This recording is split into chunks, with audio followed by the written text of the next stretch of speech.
Si Vice President po, mga kababayan, ay nagregalo na naman kay PBBM ng isang awitin para sa birthday raw ng ating Pangulo.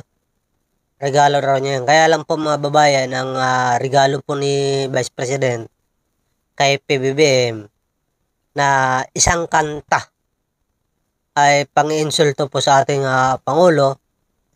Bakit pang-insulto? Kasi po, unang-una, napaka-pangit niya kumanta. Tapos, sentonado pa. Right? Kinantahan po niya ang ating Pangulo ng nakaka-insulto mga kababayan sa harap ng mga Filipino community doon sa Tokyo, Japan. At saka, pagkatapos sa Tokyo, Japan, pumunta po siya sa ibang bansa pa at kinanta niya ulit doon mga kababayan ang ginawa niyang kanta. Alam ko hindi naman siya nag-compose niyan eh. Kasi binabasa niya sa cellphone.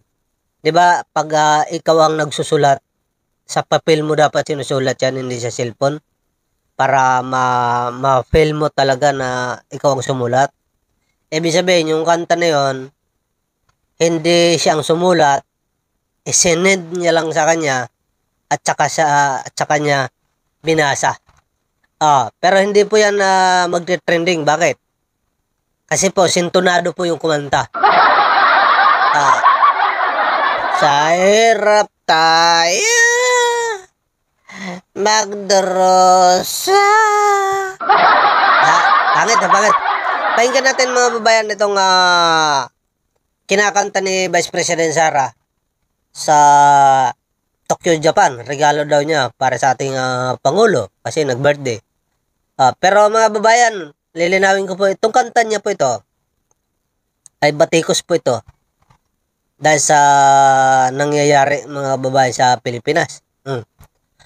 Pahiwatig sa kapalpakan umano ng gobyerno. Ito yung kanyang kinakanta. Pakinggan natin. Tama, but make it artistic. Tila yan ang tema ng regalong kanta ni VP Sara sa dating katambal na si PBBM. At ang lyrics, pahiwatig umano sa kapalpakan ng gobyerno. Narito ang agenda report ni Joan Manalo.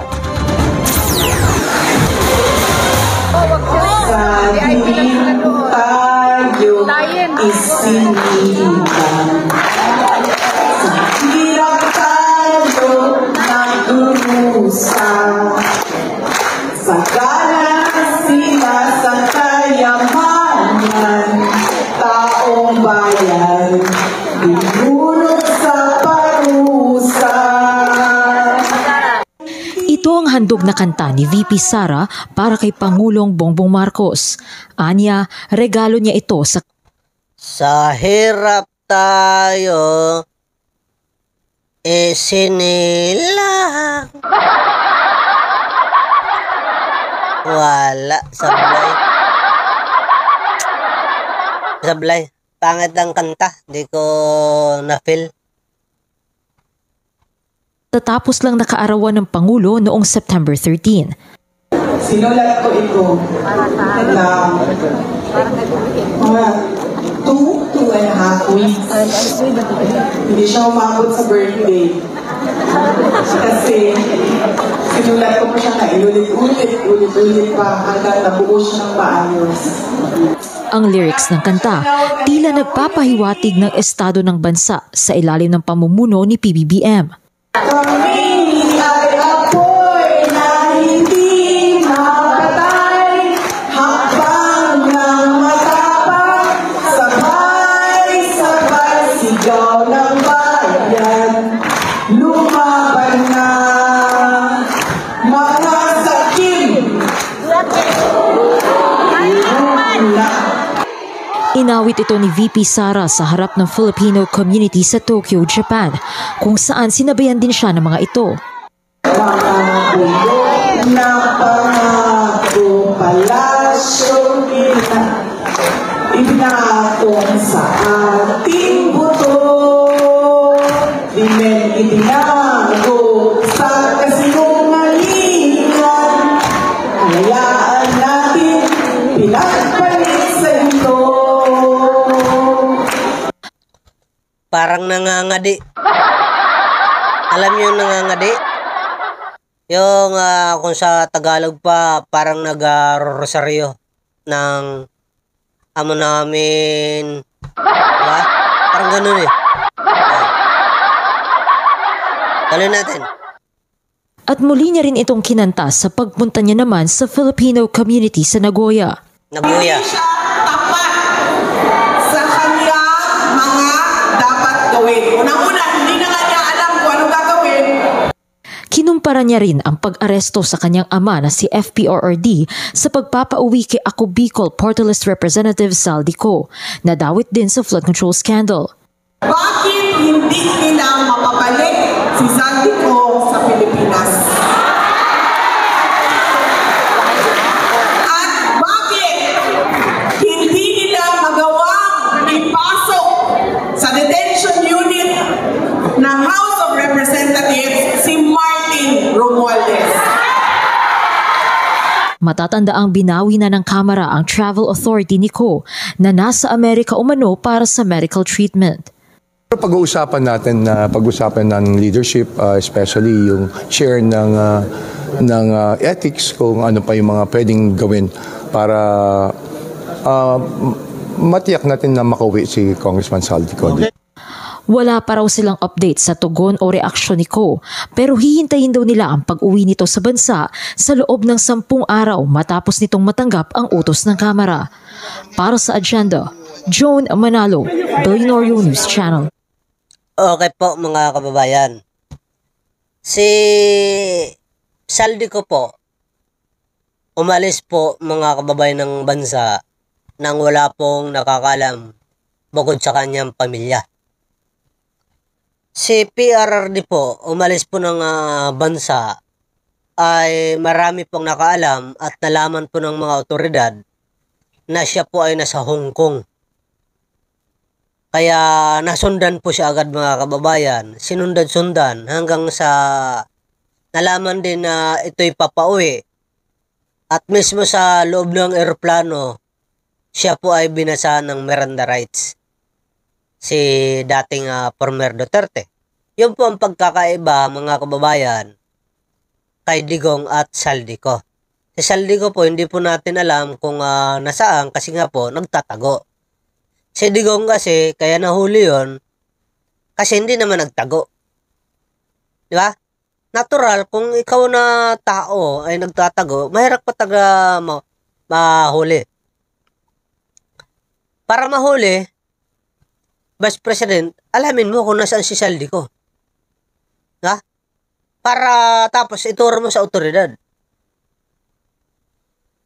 At saka pangalawa, si Saldico wala pang warrant. Si Digong po may warrant. Diba? Napakalayo ng pagkakaiba mga kababayan. Isipin na lang natin yun. Si Saldico walang warrant. Si Digong may warrant. Si Saldico nagtatago. Si Digong hindi nagtatago. Kaya nasundan ng Interpol. Diba? Yan po mga kababayan ang pagkakaiba sa dalawa. Kaya hindi dapat kinukumpara ito ng ating ikalawang Pangulo ang pag-aresto kay PRRD at saka sa pag-aresto dito sa pagpapauwi kay Saldico. Di ba? Pangalawa, sinasabi naman ni Vice President Sara na bakit hindi raw maipakulong sa House si Martin Romualdez. Si Martin Romualdez po, wala pa pong investigasyon na nagaganap sa House. Kaya hindi pa po siya makontempt. Samantala, ang iba, katulad ng mga OBP staff, diba, ay nagkaroon ng contempt order, kaya naipakulong sa House. Yan na naman po ang pagkakaibang mga kababayan. Kailangan talaga dito meron tayong hinahalin tulad kung bakit hindi po pwede yung sinasabi ni BP Sara. Kasi pag ginawa mo po yan, Vice President Ma'am, na walang investigasyon, walang contempt order, walang warrant, ay ikaw naman po ngayon ang lalabag sa batas. Kahit naman siguro ikaw ang magiging presidente, mahirap mo gawin yan. Dahil kapag ginawa mo po yan, marami pong magagalit sa'yo. Diba? Gagawa ka ng hakbang na wala sa batas. Edi, ang tawag sa'yo dyan, diktador yan na. Diba? Papayag ka ba na tawagin ka ng ganyan? Hanggang sa magalit ang taong bayan at mapilitan ka patalsikin sa palasyo? Diba? Pangalawa, ang mga otoridad natin, susunod lang naman yang kapag ang mga desisyon ay naaayon sa batas. Kapag ito po ay lumabag sa batas, ay hindi na po yan susunod ng mga yan. Kaya mahirap po talaga yung sinasabi mo. Hindi ko maintindihan kung bakit pinipilit mo yung mga ganyang bagay, Vice President Pam. Alam mo naman na hindi naman ikaw ang masisira, kundi si Marcos. Diba? Si Marcos ang masisira dyan, hindi ikaw.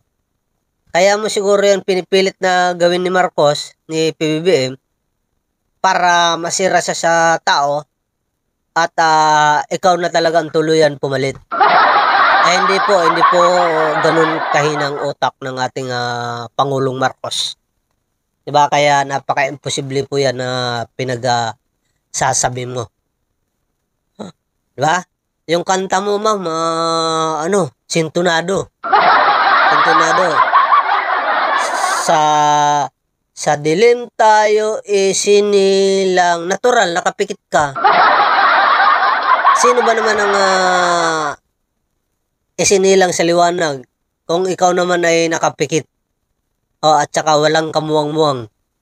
Diba? Hindi ka pa nakakakita. Mabuti sana kung ikaw ay isang kambing. Mabuti sana kung ikaw ay kahit nga siguro kambing, pag isinilang, di pa nakakakita yan. Diba? Pangit.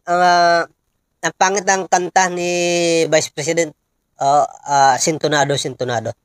Mga kababayan, napakasintonado.